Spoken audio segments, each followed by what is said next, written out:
Welcome to the Black Box App Podcast. I'm your host, Kenneth Johnson, president of the world's leading diversity recruitment firm, East Coast Executives, and founder and developer of the Black Box App. We are so excited today to have on the Black Box App Podcast a dear friend, colleague, confidant. I can keep throwing the adjectives in, but I'm just going to introduce him, man. It's Mike Robinson. Mike Robinson, T. Hold on, T. You. Temple University's own, Chester's own, Philly's own, Kappa Alpha Psi's own, Mike Robinson. What's going on, man? Man? How you doing, my brother? I can't keep up, man. I can't keep up. Excited to spend this time with you today, man. Excited. Man, equally excited and always good to see you, man. You are just a man full of energy, but most importantly, talent and vision, man. So I'm happy to be a part of this. Man, thank you so very much. You know, I tell you what, I could go on and on, but I'm going to let you give a brief bio of who Michael Robinson is, and then we'll take it from there. So who is Mike Robinson? I'm still trying to figure that one out after 61 years. I'm currently the director of community outreach and hiring for Temple University's Linfest North Philadelphia Workforce Initiative. And in that role, I liaison with employers, build employer partnerships to match job-seeking candidates in the Philadelphia area with employer partners that we have relationships with. So that's essentially what I do. I also facilitate professional development training for adult professionals. I do mentoring of adult professionals, coaching them up on career development pieces that can help them climb the corporate ladder. And I'm also a senior pastor at a local urban church here in North Philadelphia. And I serve in a variety of community leadership roles.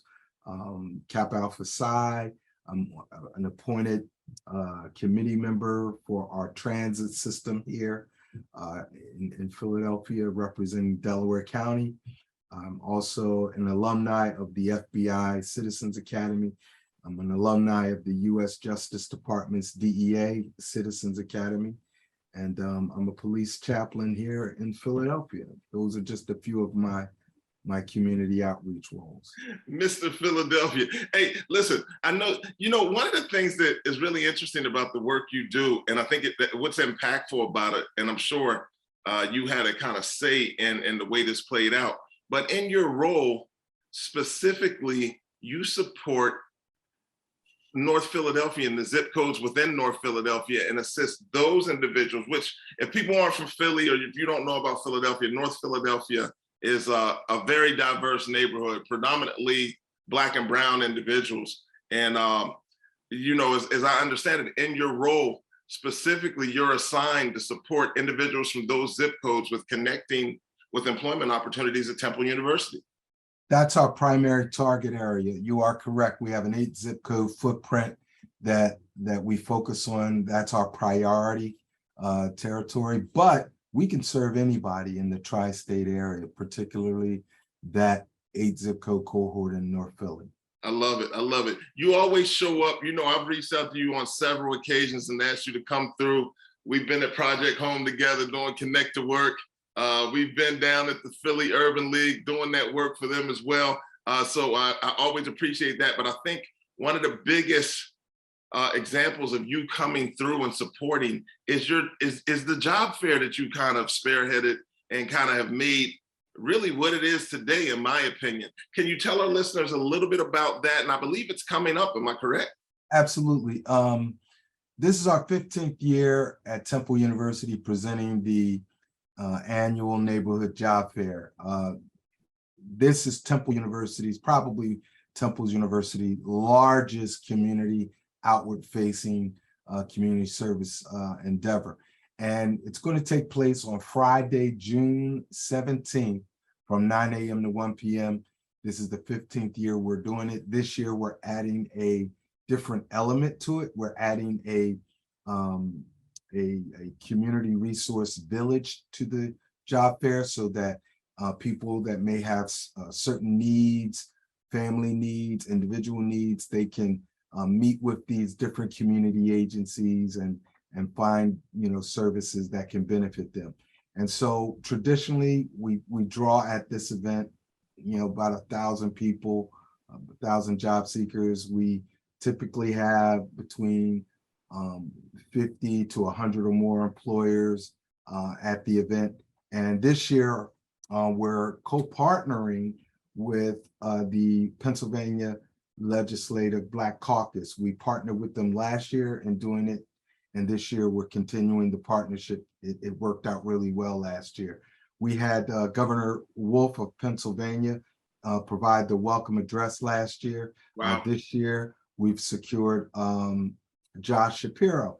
He is the Attorney General for Pennsylvania, so he'll be doing the welcome address along with the chairperson of the Legislative Black Caucus, Donna Bullock.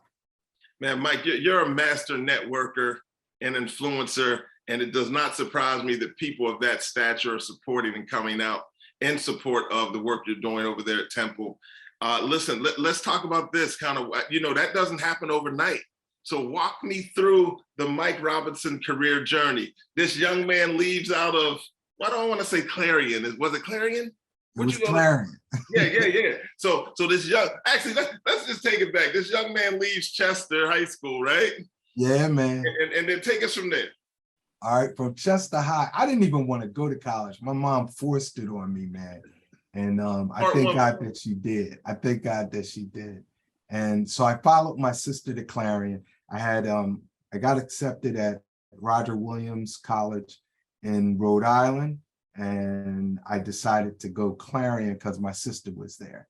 And the recruiter for Clarion came to Chester High and really made an impression on me. So I said, I'll go to Clarion. It's just one of the 14 state schools in Pennsylvania. And so I majored in communications, did a lot of leadership there, a lot of partying too, brother. Of course. A lot of partying. And graduated, went into radio out of college, worked at a couple of radio stations here in Philadelphia, then got into working in corporate with an organization called En-ROADS that I'm sure you're very familiar with. They won numerous awards for being an elite organization for minority interns in business, science, technology, and that's it. Yeah. And so went into En-ROADS. After En-ROADS, made some tours of duty with some of the local universities in various capacities. I worked at Swarthmore College out of the dean's office as a director over a Trio Upward Bound program. At Newman University, I was director of internships and cooperative education, placing students in those kinds of roles and working with the employers. I taught business ethics at Eastern University and also an introductory religion class. And now here at Temple University, and I was the inaugural director of the Center for Male Engagement at Community College of Philadelphia, where we won a national award for our academic advising and coaching of Black and Brown male students, making sure that they graduated on time. And then I came here to Temple, and I've been here at Temple now for the past 11 years. So it'll be 11 years in August. I've worked my first 7 years in human resources. And this is my third year working in the capacity of director of the LimFest North Philadelphia Workforce Initiative. So that's kind of, the quick and dirty rundown. All right. So as you kind of navigated these career paths and built relationships and kind of worked towards, where you're at now, I think there's some gems probably that you have that maybe you can share with our audience. We support, the Black Box app is designed to be a career resource for Black men. So if you can kind of put that hat on that you can't take off because you're a Black man, and speak to us a little bit about kind of what your advice would be for those listeners that are maybe entry level in their career.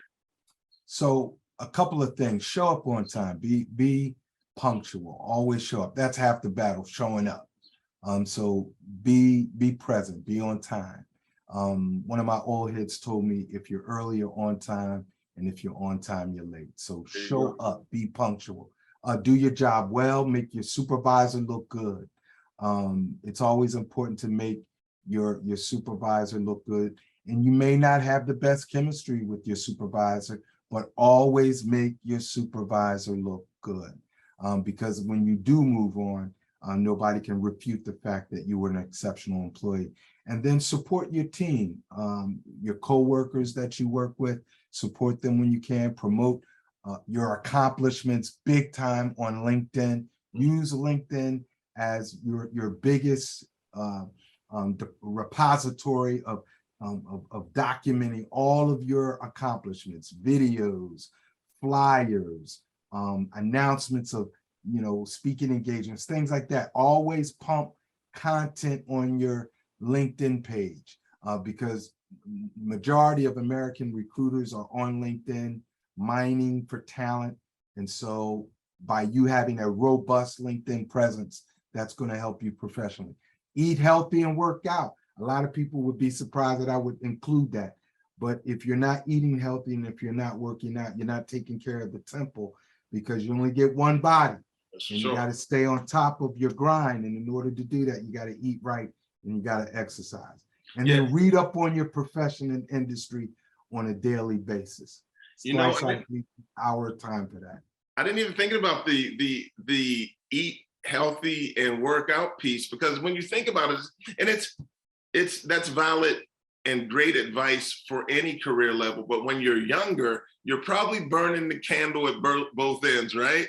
So it's really important for people that are entry level in their career to start it out like that, because kind of how you start is how you'll finish. So as we walk through that process, talk to us kind of a little bit about what it looked like and kind of the things that you took into account when you were advancing to the mid-management level and you had a little organizational influence. Yeah, Harvard University put out an article a while ago that dealt with the malaise issues that mid-level professionals go through. And I call it the mid-level crisis, sometimes where you get bored at where you're at, or maybe you've maxed out where you're at and you hit that ceiling. They give a few suggestions, because I've been there in a couple of ways. I'm 61, so I've had that challenge. And so one of the ways to deal with that, I want to deal with it from that standpoint, and then I want to just talk about some generic pieces when you are comfortable, when you are thriving, when you are growing within an organization. So if you're in that malaise, that funky spot where you feel like you hit the ceiling and you just don't feel excited anymore, Harvard Business Review said, focus on learning, focus on recharging those batteries by learning new things, cross-training, if you will. And they say also reflect and reframe, rethink your professional pathway. You might have hit the ceiling in this silo, but maybe the silo over here might be a good look for you too. So reflect and reframe on where you are to kind of rethink your professional pathway. And then Harvard Business Review says to be very conscious in seeking out meaning. And in other words, maybe redefine your role.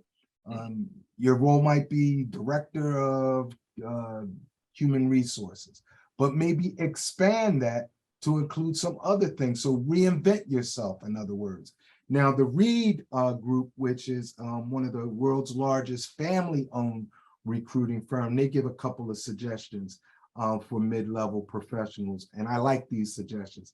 Get your manager on board with your goals. So side with your manager, communicate to him or her what it is that you're trying to do at that place of work that you're at, and get them on board so that they can help you jettison to the next level. And that's a two-way dialogue. That's a dialogue where you're communicating to your manager, look, I just don't want to stay in this role. I want to grow.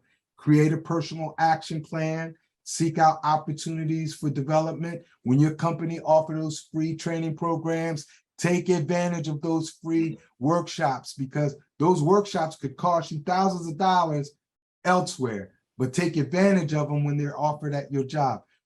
Get stuck in your organization. In other words, get entrenched in volunteering, making sure you show up at company activities and events so that they can see that you're locked in. And then, use a coach, have a mentor. I have a variety of mentors for my life, mentors for my professional life, for my leadership endeavors outside of my workplace. I have a variety of mentors. So seek out some mentors, because you can't do this thing alone. You can't do growth in an organization, growth as a professional. That is not a solo act. You need folks to help you jettison to the next level. Man, I'm glad you mentioned it not being a solo act, because even in the professional development piece, I think a lot of people take that on as a solo act, right? And sometimes you can have a great resource for professional development, and you can bring that to your manager, your direct report, and say, hey, listen, I came across this as a resource. It's really worked for me and it's helped me. I really believe it's something we could institute organizationally to improve our processes in this area, right? And that type of sharing and leadership is it's very simple and seamless, especially if you're doing it yourself, right? So I do appreciate the whole thing about it not being a solo act. So speaking of it not being a solo act, and speaking of mentorship, as we venture into the senior levels of our career and we start not necessarily having to work to prove ourselves, but needing to establish a legacy, what's that look like? What should individuals that are senior in their career be doing? LinkedIn suggests that we should mentor those that are junior level folk. So if we're in a higher level of management and we have underlings, to bring them along. So as a Black professional, I've always looked out for other Black professionals who were junior to me. So if I was in management, I would try to give back by sharing information and giving input on projects to help those who are junior to me to excel. Also, job rotation is important. If you really want to excel in an organization, know various roles in an organization, because if you cross-train, what happens when a company downsizes, you're one of the vital people that they're going to keep because you know more than one job. And so cross-training or job rotation, what they called it back in the day, that's critically important so that you know more roles than just your one. And then, team building is important. Team building is vital because you build camaraderie, you build trust. Individuals begin to trust you more as you invest in building the team, camaraderie, and working together. And that doesn't necessarily have to always take place, in the confines of the office walls. You can do team building by having, hey, y'all, let's just get together, hit a movie, or let's go to dinner and just chop it up about, these upcoming projects. Just, to do creative things to keep the team cohesive, but to also reward them with compliments and affirmations at meetings. One of the most motivating and inspiring thing a supervisor can do is to acknowledge the good deeds of their employees. So if an employee did something outstanding, if an employee saved the company money or the department money or created some new efficiency, to highlight those things at staff meetings and company newsletters, to give some shine to those that may work under you, because that motivates people when they are firm. It motivates people when they feel that their work is appreciated. So those are a few things. I would also challenge those that are in senior roles who are Black and brown to also be a part of the recruiting efforts, because where the Black talent is. And oftentimes predominantly white organizations don't know this information. We take it for granted because we're in that mix. But to help with the recruiting of steering companies and directions of where they can tap talent, HBCUs, the Divine Nine organizations like the Inroads, connecting with specialty boutique organizations like East Coast Executives. Those are, vital types of things that we as Black professionals may take for granted, but it may be gold and platinum for a predominantly white organization that may not be on top of this kind of stuff. And then, like I said, spotlight, the junior level folk, give them some shine, give them pieces of special projects, give them opportunity to speak at important staff meetings where the higher ups are involved, to give them some shine and opportunity to grow their professionalism within the organization. So those are just a few of my personal pieces, along with some of the pieces that LinkedIn suggests. I love it. It's the Black Box App podcast. We're on with Mike Robinson of Temple University. And look, I was on that, John. I downloaded that, John, this week. I love it, man. Look, thank you. First of all, I love the fact that you got workshops on that joint. I'm sorry, you got workshops on there. Yeah, no, we 100 over here. Yeah, you can say John, joint. We do it all over here. Don't worry about it. Let's go. You got workshops on there. You got podcasts on there. Quick professional development seminars people can like get in and out on. You got information on there with job opportunities. People can post jobs on there. You got a section on that joint, man, where you got a social network of events and activities that are going on. I love that joint, man. I love it. Thank you. Look, man, we're doing it. We're going to keep expanding on it. And, we've been happy with the feedback we've received from individuals like you. That's really important for us because, this is, I don't want to call it the beta, but, we rolled it out last August. So we're trying to get better and we're trying to be great. So I really appreciate the feedback. And we got to find, well, you'll be on it with this for sure. But we're going to find some other ways to get that Mike Robinson content on there. You know what? That brings me to a good question here. Yeah. What resources are you using professionally to stay on point and to keep your professional development right? I know you use LinkedIn. I know you dropped into the Black Box App podcast. What else are you doing professionally to stay sharp? Absolutely. I read the Harvard Business Review because they always include business scenarios, actual business cases, challenges that management had to deal with, but they, substitute names and of the company and people to kind of disguise the actual organizations. But that's a great piece, and it gives great information. And then, I'm on LinkedIn, as you said. LinkedIn provides a resource of a vast video library of professional development training, and even some training that you can get certification in. Some of it's free, some of it you got to pay for. If you have a LinkedIn, premium account, you have access to all of that. And then I read the Wall Street Journal, and I always read the business section of my, local newspaper here in Philadelphia, which is the Philadelphia Inquirer. And so those are some of the things that I stay on top of to keep me fresh and on top of what's happening in industry across the country and locally. Yeah. Hey, speaking of locally, before we jump off, let them know again about the event that's coming up. The job fair that we're hosting is the 15th annual Neighborhood Job Fair and Resource Village. This is our 15th year doing it. It's going to be on Friday, June the 17th. That's Friday, June the 17th from 9 a.m. to 1 p.m. It's going to be at the Aramark Star Complex, which is 1816 North 15th Street, Philadelphia, PA 19121. That's on the campus of Temple University on the corner of 15th and Montgomery Avenue in North Philadelphia. It's an inside football field. It's an indoor football field. We have plenty of employers, bring plenty of resumes, and be ready to speak to a lot of employers that are hiring, and come dressed to impress.